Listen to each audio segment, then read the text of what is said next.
এই হাদিসটা আপনার মাকে বলবেন, আপনার বোনকে বলবেন, আপনার মেয়েকে বলবেন, আপনার স্ত্রীকে বলবেন।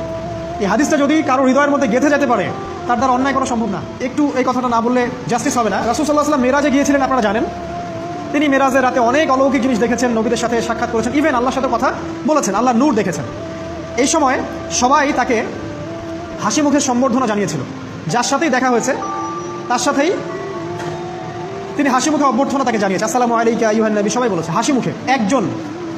একজন মালাক, একজন ফেরেশতা তাকে দেখে হাসেননি, একজন। আপনারা কি জানেন রাসূল সাল্লাল্লাহু আলাইহি ওয়াসাল্লাম অবাক হয়েছিলেন। তিনি বলেছিলেন যে ইয়া জিবরিল, ওর চেহারাটা এত গম্ভীর কেন, সে আমাকে দেখে হাসছে না কেন, তার মুখে হাসি নাই কেন? জিবরিল আমিন বলেছেন যে না মালিক, তার নাম মালিক, সূরা যুখরুফের মধ্যে আছে, তার নাম মালিক।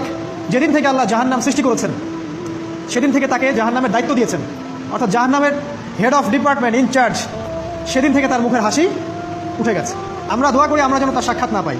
তার কাছে পারমিশন নিয়ে রাসূল সাল্লাল্লাহু আলাইহি ওয়াসাল্লাম জাহান্নামের দিকে তাকিয়েছিলেন, ভিতরে দেখেছেন কি আছে।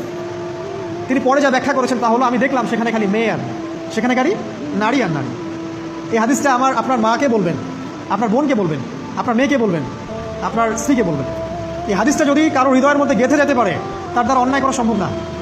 কীভাবে একটা মেয়ে সব কিছু উন্মুক্ত করে ঘুরতে পারে যখন অলরেডি তার আত্মা জাহান্নামে জ্বলছে, অলরেডি, কারণ ভবিষ্যৎ আল্লাহ জানেন।